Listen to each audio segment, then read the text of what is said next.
Buku novel karya Terelie, ini buku yang ke-8. Judulnya Selena. Kita lanjut ke episode 16. Kondisi kami buruk. Kami memang berhasil bertahan hingga jam pelajaran usai. Saat D100 berkedip-kedip dan R001 menghentikan serangan. Tapi itu benar-benar di detik terakhir. Aku telah pasrah menerima pukulan mematikan dari R001. Ketika gerakan tangan robot itu terhenti, lantas beringsut ke titik semula. Lantai pualam merekah, robot itu kembali masuk ke basement ruangan. Badanku terasa remuk, lebam di sekujur badan. Rambut keritingku berantakan. Tas berjalan menahan rasa sakit di kaki kanannya. Sementara mata mengusap wajahnya yang lebam. Rambut panjangnya juga berantakan. Debu mengepul di sekitar kami. Lantai pualam dipenuhi lubang. Kami berjalan gontai menuju kantin. Mahasiswa baru telah asik menghabiskan makan siang sejak tadi. Pelajaran mereka sepertinya berjalan lebih damai. Seragam mereka bersih. Kalian parah sekali. Kalian dihukum apa sih? Tanya Bo bersimpati. Tidak menjawab, mencari meja kosong. Ketika menghempaskan punggung di kursi, aku mengernyit. Punggungku terasa sakit. Aku sedikit menyesal. Seharusnya tadi aku duduk pelan-pelan. Bo benar, kita memang lebih mirip dihukum di ruangan tadi. Aku menggerutu, mulai menyendok makanan. Tapi itu pelajaran yang seru. Mata nyengir lebar, ikut menyendok makanan. Ya, apalagi saat Selena jatuh bangun terkena pukulan berdentum. Rambut keritingnya menutupi seluruh wajah. Seru sekali melihatnya. Tas bergurau. Oh ya, lantas bagaimana dengan kamu yang terjengkang, kepala di bawah, kaki di atas? Saat terkena tendangan robot itu, Tas, beruntung aku sempat menyambarmu melakukan teleportasi. Balasku. Kami bertiga tertawa, kemudian meringis karena tubuh kami terasa sakit. Kami melanjutkan makan siang.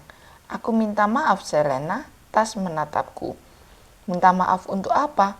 Berprasangka buruk bahwa kamu telah membuat kesalahan dan kita dihukum. Aku seharusnya berterima kasih.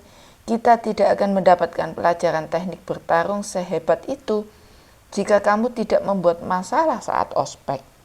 Aku tersenyum dan mengangguk, balas menatap bola mata Tas. Kami bertiga akhirnya paham kenapa diusir dari kelas teknik bertarung. Ox punya cara lain mendidik mahasiswanya. Dia mengirim kami ke ruangan simulasi bertarung, dan di sana kami bertiga berlatih habis-habisan. Cepat sekali ikatan kokoh terbentuk di antara kami bertiga.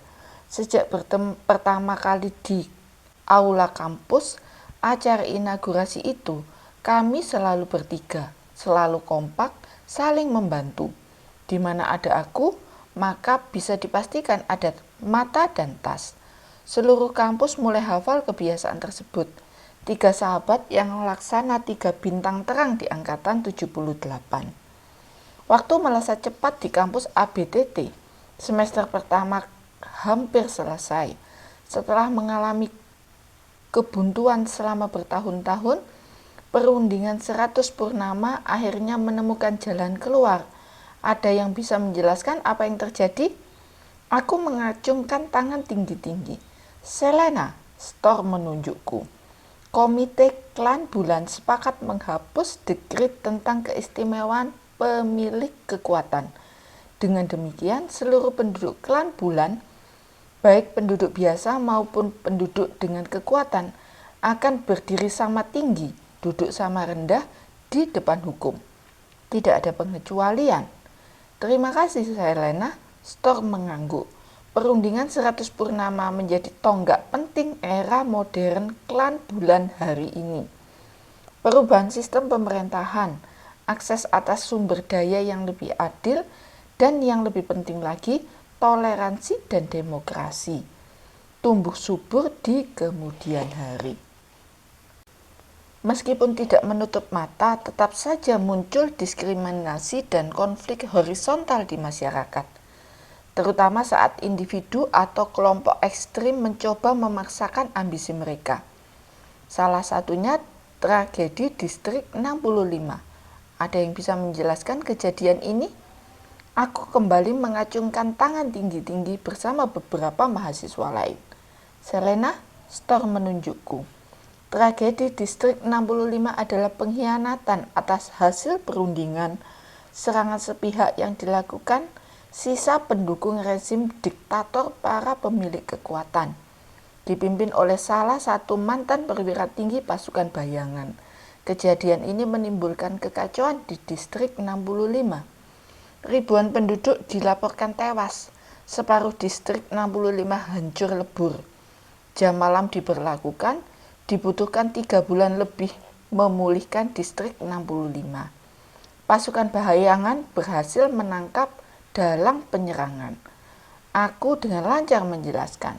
Bukan main, sepertinya kamu telah membaca 19.800 halaman buku teks tersebut, Selena. Storr tertawa kecil. Ruangan kelas ramai dipenuhi tawa. Mahasiswa kembali menyimak penjelasan dosen. Sejarah dan catatan lama. Layar hologram di sekitar kami dipenuhi tampilan foto-foto, video, dan catatan. Aku tersenyum. Setelah berminggu-minggu yang sulit, akhirnya aku bisa mengejar banyak ketertinggalan di pelajaran ini. Bermalam-malam kurang tidur membaca buku tebal itu terbayar lunas. Nilai-nilaiku membaik. Juga saat pelajaran kimia dan keindahan di dalamnya. Waktunya habis anak-anak, Profesor Cem berseru di depan kelas. Maju satu persatu bawa tabung reaksi kalian. Mahasiswa mulai berbaris menuju meja Profesor Cem. Ini ujian akhir semester. Di meja terdapat sebuah material berbentuk lempengan. Profesor Cem menyuruh kami menumpahkan cairan di dalam tabung masing-masing ke lempeng tersebut. Boh yang lebih dulu melakukannya. Terdengar suara mendesis. Asap tebal mengepul. Menjanjikan sekali melihatnya, tapi saat asap perlahan menghilang, lempengan itu hanya terkelupas. Profesor Cem menggeleng, menghapus nama Boh di tablet yang dia pegang. Boh terlihat kecewa. 3 jam terakhir dia habis-habisan membuat cairan yang bisa menghancurkan lempengan tersebut. Ternyata sia-sia. Berikutnya, mahasiswa berikutnya maju menumpahkan cairan. Cairan apa yang kamu buat? Cat pewarna. Profesor Cem terlihat galak. Mahasiswa itu menelan ludah. Alih-alih hancur, lempengan itu malah berubah menjadi merah metalik. Profesor Cem mencoret namanya. Antrean mahasiswa terus bergerak separuh jalan. Belum ada satupun yang berhasil menghancurkan lempengan itu. Tas maju, gilirannya. Mahasiswa lain menonton antusias. Tas menuangkan isi tabung ke lempengan di atas meja. Suara mendesis kembali terdengar. Asap tebal mengepul, cairan yang ditumpahkan tas mulai bereaksi. Lempengan itu meleleh, para mahasiswa menahan nafas. Apakah tas berhasil? Gagal. Berikutnya, seru Profesor Cem. Lempengan itu hanya hancur separuh, membuat lubang, tapi tidak semuanya. Profesor Cem mengetuk meja. Lempengan berlubang itu diganti dengan yang baru. Mahasiswa menghela nafas pelan, saling tatap. Sejauh ini tidak ada mahasiswa yang berhasil, termasuk mata, yang hanya bisa menghancurkan 2/3 lempengan itu. Ini sangat mengecewakan, dengus Profesor Cem. 101 mahasiswa tidak ada yang bisa menaklukkan lempengan ini. Berikutnya, maju Selena. Aku melangkah membawa tabungku. Aku mahasiswa terakhir. Kamu tidak akan meledakkan mejaku, Selena. Profesor Cem menatapku tajam. Aku menggeleng mencoba tersenyum. Tidak, Prof. Mahasiswa yang sejak tadi mengerumuni meja refleks melangkah mundur, melihatku bersiap menuangkan cairan. Aku mengabaikan mereka. 6 bulan berlalu sejak kejadian dulu itu. Kini aku sudah membuat kemajuan berarti di pelajaran ini. Cairan dari tabungku meluncur menyiram lempengan di atas meja. Suara mendesis kencang terdengar. Asap putih mengepul, para mahasiswa menahan napas. Lempengan itu terlihat bergemeletuk cepat sekali. Dalam 3 detik seluruh lempengan habis berubah menjadi cairan bening. Wow, Bo memuji. Hebat sekali, Selena. Mata ikut berseru, mahasiswa lain bertepuk tangan. Syukurlah, aku pikir tadi bakal meledak. Aku deg-degan melihatnya, celetuk mahasiswa lain. Ruangan kelas dipenuhi tawa. Selena, cairan apa yang kamu siapkan?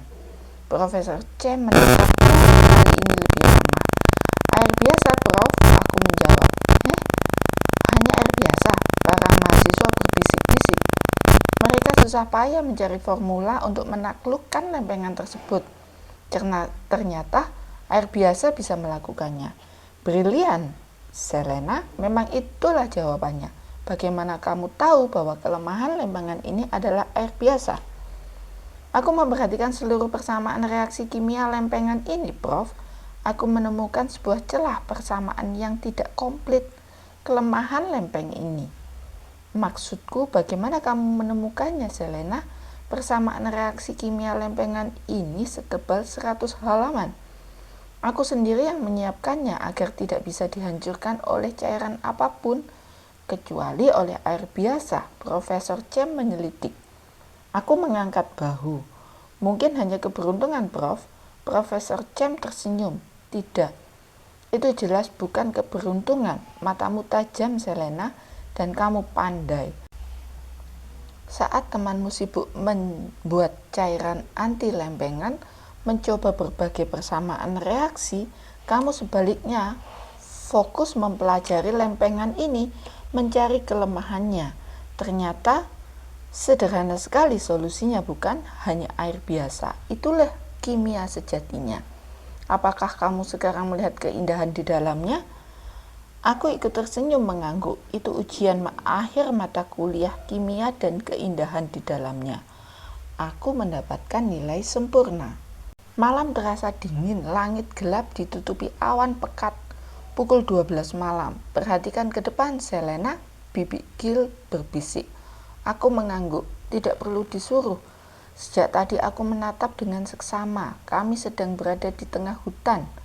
Mata kuliah malam dan misterinya. Ada berapa ekor gajah di sana? Aku mengangguk mulai menghitung. Sejak 1 jam lalu, aku mengikuti ujian akhir semester mata kuliah ini. Bibi Gil mengajakku melintasi hutan lebat. Setiap bertemu kawanan hewan, dia akan berhenti menyuruhku menghitung. Seperti sekarang, di antara rerumputan setinggi betis, kawanan gajah sedang beristirahat. Jarak kami sekitar 30 meter. Tidak mudah menghitung jumlah hewan ini. Rerumputan malam hari, langit gelap membuat kerumunan gajah terlihat samar. 12. Tidak, ada 1 ekor anak gajah yang berbaring di belakang induknya. 13. Aku menggeleng. Masih ada 1 lagi yang berbaring tidak jauh dari kawanan. 14. Ini mulai rumit. Padahal baru pertanyaan awal. Aku berjongkok menyentuh dasar hutan. Telapak tanganku merasakan dinginnya rerumputan. Aku memejamkan mata, mengatur nafas, berkonsentrasi penuh. Bibi Gil yang berdiri di sebelahku hanya diam, tidak banyak berkomentar. 2 menit senyap. 18, Bibi Gil, termasuk 1 ekor yang masih di dalam kandungan ibunya, jawabku mantap. Bibi Gil tersenyum. Bagus sekali, Selena. Aku ikut tersenyum, menyeka pelipis. Meskipun udara dingin, aku berkeringat. Ujian ini lebih menegangkan dibandingkan menghadapi persamaan matematika atau ujian praktik mata kuliah non-gaib. Splash, Bibi Gil melakukan teleportasi. Splash, aku menyusulnya. Kami bergerak nyaris tanpa suara di tengah gelap malam, melintasi pepohonan dan semak belukar. Aku membutuhkan hampir 3 bulan untuk bisa melakukan teleportasi tanpa suara. Dan tetap saja jika dibandingkan Bibi Gil, gerakanku berisik sekali. Tubuh Bibi Gil seperti tidak ada saat dia melintas. Bahkan macan kumbang yang memiliki indera yang sangat tajam, terutama penglihatan dan penciumannya, tidak tahu Bibi Gil baru saja melintas persis 1 senti di depan moncongnya. Splash! Setelah 15 menit melakukan teleportasi menelusuri hutan lebat, Bibi Gil menghentikan gerakannya. Splash! Aku muncul di sampingnya beberapa detik kemudian dengan nafas tersengal. Atur nafasmu, Selena, aku mengangguk. Perhatikan pohon di depan, Bibi Gil berkata pelan setelah sengalku mereda. Aku mendongak. Itu pohon yang besar, tak kurang 50 meter tingginya. Dahan-dahannya berdaun lebar. Ada berapa jumlah kukang di atas pohon itu, Selena? Astaga, aku meremas jemari. Aku tahu di atas pohon itu ada kukangnya. Beberapa terlihat mendekam di dahan-dahannya. Tapi di balik dedaunan lebat, berapa jumlah mereka itu jelas tidak semudah menghitung kawanan gajah. 6 bulan terakhir hanya aku yang menjadi mahasiswa Bibi Gil. Tidak ada satupun mahasiswa yang berhasil menemukan lapangan rumput tempat mata kuliah itu. Sebagian besar hanya berputar-putar hingga dini hari. Sebagian lagi tersesat jauh hingga harus dicari oleh staf APTT. 2 bulan lalu aku sempat menyaksikan seorang mahasiswa hampir menemukan lapangan itu. Dia melintas dengan wajah bingung 100 meter dari kami. Aku refleks hendak membantunya. Tapi Bibi Gil lebih dulu melambaikan tangan menahan gerakan bibirku yang hendak berseru. Jika dia tidak bisa menemukan tempat ini, dia tidak layak mengikuti mata kuliah ini. Biarkan saja, bisik Bibi Gil tegas. Aku langsung terdiam. Mahasiswa itu kembali menjauh. Di penghujung semester pertama, 59 mahasiswa lain yang mendaftar akhirnya menyerah. Mereka membatalkan mengambil mata kuliah malam dan misterinya. Aku tahu itu saat mengobrol di kantin. Tanpa satupun mahasiswa lain yang berhasil, aku seperti kursus privat bersama Bibi Gil. Hanya tas dan mata yang tahu bahwa aku berhasil menemukan lapangan rumput. Tapi mereka tetap tidak percaya Bibi Gil dosennya. Mereka hanya menganggapku bergurau. Atau itu hanya caraku untuk menutupi rahasia mata kuliah tersebut. Waktumu habis, Selena. Berapa? Bibi Gil berbisik lagi. Aku menyeka pelipisku. Ini rumit. Aku sudah menempelkan telapak tanganku ke dasar hutan, merasakan detak jantung hewan-hewan di sekitar kami. Tapi kukang itu tidak sebesar gajah yang mudah memperdengarkan detak jantungnya. Juga tidak mudah mendengarkan dengus nafas mereka. Dan kukang-kukang ini di atas pohon, bukan di tanah. Aku menunduk, entah ada berapa kukang di atas pohon. Berapa jawabanmu, Selena? 43. Itu perkiraan terbaikku. Bagus. Bibi Gil mengangguk. Jawabanku benar? Tidak juga, ada 53 kukang di atas sana. 10 jantan, sisanya betina. Nah, 16 induknya, sisanya anak-anak, Bibi Gil memberitahu. Aku terdiam. Bahkan Bibi Gil bisa sedetail itu. Matanya sangat tajam. Itulah mata seorang pengintai berpengalaman. Tapi tebakanmu cukup bagus, selisih 10. Ratusan tahun aku mengajar mata kuliah ini, tebakanmu adalah tebakan terbaik kedua. Hanya ada satu mahasiswaku dulu yang dengan tepat bisa menjawabnya. Panca inderanya hebat sekali. Bagaimana Bibi Gil menghitungnya? Aku penasaran. Bibi Gil jelas tidak meletakkan telapak tangannya di permukaan hutan. Bagaimana dia bisa merasakan kukang-kukang itu? Itu mudah, Bibi Gil tersenyum. Aku tadi siang menghitung jumlah kawanan kukang itu di atas pohon. Lebih mudah menghitungnya pada siang hari dengan jarak yang lebih dekat. Masuk akal bukan? Aku menata Bibi Gil bingung. Pengintai terbaik bukan hanya hebat menggunakan panca inderanya, Selena, melainkan dia juga hebat menggunakan otaknya. Kita bukan pemilik keturunan murni yang bisa merasakan dan berbicara dengan alam sekitar. kita jelas tidak memiliki kemampuan memutar masa lalu atau hal-hal ajaib lainnya seperti pemilik keturunan murni. Tapi kita bisa menggunakan trik lain. Kehidupan seorang pengintai tidak selalu seperti ujian yang jawabannya harus sekarang juga.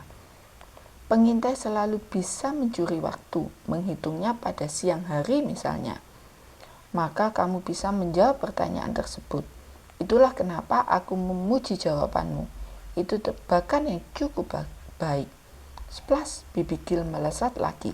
Splash, aku bergegas menyusulnya. Aku tidak tahu apakah Bibi Gil serius atau bergurau dengan kalimatnya tersebut. 6 bulan terakhir aku sepertinya bisa mengenalnya lebih dekat. Sosok pendiam itu, di balik penampilannya yang misterius dan tegas, ternyata cukup humoris. 6 bulan terakhir aku juga berkali-kali mendengar istilah pemilik keturunan murni disebut-sebut. Para mahasiswa suka membahas itu di kantin, di kelas, di perpustakaan, di mana saja. Dosen-dosen kami juga sesekali menyebutnya, terutama Storr.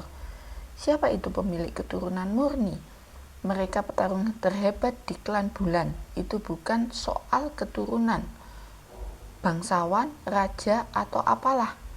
Istilah itu menunjukkan pada kode genetik. Saat seorang penduduk klan bulan memiliki semua bakat hebat, bisa melakukan teknik-teknik langka dengan siklus 2000 tahun sekali, kode genetik hebat itu muncul lagi, dan itu bisa dimiliki siapapun. Tentu saja orang tuanya adalah petarung hebat. Anaknya punya kesempatan lebih tinggi untuk mewarisi kode genetik tersebut. Aku akhirnya paham kenapa mata sangat menarik perhatian. Bahkan wartawan meliputnya saat dia diterima masuk ABTT. Karena menurut sejarah, penduduk dari distrik sungai-sungai jauh memiliki garis keturunan langsung dengan leluhur para pemilik keturunan murni. Splash, Bibi Gil menghentikan gerakan teleportasinya. Splash, aku muncul di sampingnya. Aku kembali tersengal. Setengah jam melesat tanpa henti melewati hutan lebat, kami akhirnya tiba di sebuah air terjun kecil. Tinggi air terjun itu hanya 3 meter, dengan kolam jernih lebar beberapa depa orang dewasa. Langit semakin gelap, awan hitam bergumpal-gumpal. Sesekali petir menyambar disusul gemerutuk guntur mengalahkan gemericik air terjun. Pertanyaan terakhir, Selena, Bibi Gil berbisik pelan. Kami berdiri di bebatuan besar 5 meter dari kolam. Ada berapa ekor ikan di bawah sana? Aku menyeka pelipis. Bolehkah aku menjawabnya besok, Bibi Gil? Maksudku, apakah aku bisa menghitungnya besok siang saat situasi lebih baik? Bibi Gil tertawa pelan, lalu menggeleng tegas. Apakah aku boleh turun ke kolam? Aku bernegosiasi. Itu akan membantu. Bibi Gil menggeleng lagi. Atau bolehkah aku mendekati kolam? Sayangnya ini ujian, Selena. Jika bukan, tentu tidak ada yang melarangmu melakukannya. Aku menghembuskan nafas perlahan. Aku mulai berjongkok, menatap seksama permukaan kolam, berkonsentrasi. Ini lebih sulit lagi karena kawanan hewan yang harus kuhitung ada di dalam air. Aku sudah belajar hewan, tumbuhan, dan bukan kehidupannya.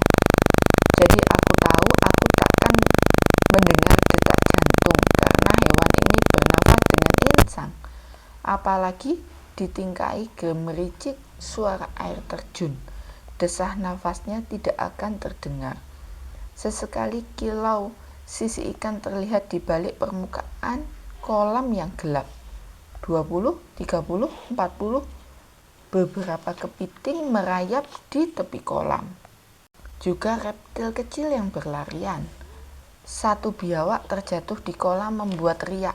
Ikan-ikan berenang menghindar. Hei, aku punya ide. Aku meraih batu di dekatku. Sebelum Bibi Gil mencegah, aku melemparkan batu itu kuat-kuat ke tengah kolam, membuat riak besar. Ikan-ikan berenang panik. Itulah tujuanku. Saat ikan-ikan itu bergerak ke sana kemari, mata tajamku bisa melihat pantulan sisiknya. Aku menghitung cepat. Tidak percuma mataku bisa menemukan benang dalam gelap. Aku tahu jawabannya. 36 Bibikil menahan nafas. Tidak usah disebutkan, aku tahu kamu bisa menjawabnya, Selena. Aku nyengir lebar. Tapi kamu melempar batu. Itu melanggar peraturan ujian. Tapi Bibikil tidak bilang sebelumnya. Aku masih nyengir. Baiklah, lain kali aku akan membuat peraturan tertulis sebelum ujian dilakukan. Aku seharusnya tahu kamu selalu berusaha menemukan celah dalam situasi apapun. Itu salah satu kelebihan sekaligus kelemahanmu. Kamu memiliki bakat besar seorang pengintai, dan kamu bersedia melakukan apapun demi mencapai ambisimu. Semoga itu membawamu ke jalan kebaikan, bukan sebaliknya. Karena seorang pengintai dekat sekali dengan jalan kegelapan. Ujian kita selesai. Selamat, Selena. Kamu berhasil menyelesaikan mata kuliah semester pertama ini dengan baik. Jika minggu depan kamu menerima hasil kuliah dari kartu hologrammu, kamu akan melihat nilai A di sana. Sampai bertemu semester depan. Plop, tubuh Bibikil telah menghilang. Aku tersenyum lebar. Yes, aku mengepalkan tinju. Aku mendongak, langit mulai menumpahkan air hujan. Sekelilingku segera dibungkus oleh tetes air. Wajahku basah, juga rambut keritingku dan pakaianku. Aku benar-benar mengabaikan kalimat Bibikil yang paling penting. Semoga itu membawamu ke jalan kebaikan, bukan sebaliknya, karena seorang pengintai dekat sekali dengan jalan kegelapan. Kita lanjutkan ke episode 17 pada video selanjutnya.